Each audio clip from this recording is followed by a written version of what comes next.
Thanks, Chairman. Yeah, I've served on this committee for, well, since I got into Congress in January of 2013 and have always supported a comprehensive authorization of the State Department. Doing so is a core responsibility of this committee and is our best opportunity to strengthen American leadership and diplomacy. And this committee has, in recent years, been successful in passing and enacting authorizing legislation to do just this. I've had the opportunity to contribute meaningful legislation now enacted to strengthen the State Department, USAID, and the Foreign Service. In drafting this legislation, though, there's always a balance that we strike. The language must be specific enough to set direction of the department, but flexible enough for our diplomats and foreign assistance professionals to implement the laws in an ever-changing international landscape. This has, for decades, been a careful balance built on trust and good faith between each Congress and each administration. Unfortunately, the Trump administration has abused this relationship and dynamic. The Congress has, for decades, authorized specific programs and agencies. USAID, the Inter-American Foundation, the U.S. African Development Foundation, the United States Institute of Peace, the Millennium Challenge Corporation. Bipartisan laws have established each of these agencies and their programs. Laws continue to direct funding for these agencies and their programs. In each of these cases, the administration has directed the agencies to reduce operations to, quote, minimum required by statute, essentially closing the agencies down. They have abused the flexibility afforded by the law to essentially terminate these programs. An authorization to do something without a requirement that it specifically be done is being interpreted as permission to ignore congressional intent and refuse to undertake the activity.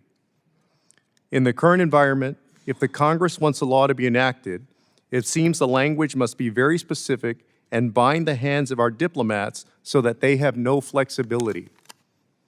So I wanted to ask Ambassadors Jeffrey and Hale, how effective do you think our diplomats would be if the laws provide the department little to no flexibility because the Congress cannot trust the President of the United States to faithfully execute the laws of the United States? The Secretary of State and his or her subordinates need a considerable amount of flexibility to carry out the intent of Congress. I don't want to get into what is, in the middle of a very partisan and hot debate. What I would say is it's very important that Congress not just authorize an activity or an agency, but state what the goals are in general terms. We can then operate in terms of what the military calls troops to task to figure out how to do that, what the procedures are, what kind of people we need. But general guidance in some detail is always good to know which direction you're going. And again, the trafficking in people, it was very clear that Congress wanted us to put an end to this. And we've done a pretty good job. Ambassador? Yeah, no, I would agree very much. And I would also, underscore state the obvious, that the world changes. Foreign policy needs to be nimble and adroit and able to respond to emerging problems that we didn't anticipate.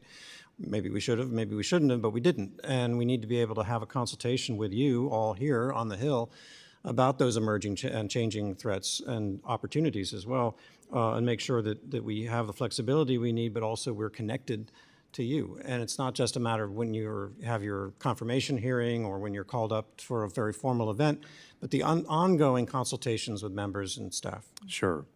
Well, USAID, the Inter-American Foundation, the U.S. African Development Foundation, the United States Institute of Peace, and the Millennium Challenge Corporation have all been established by law and have existing valid authorizations. Yet the administration has moved to eliminate all of these entities. It has abused and exploited the difference between the spirit, or the gap between the spirit and the letter of the law. And so far, this committee and this Congress have allowed the President and the administration to do that.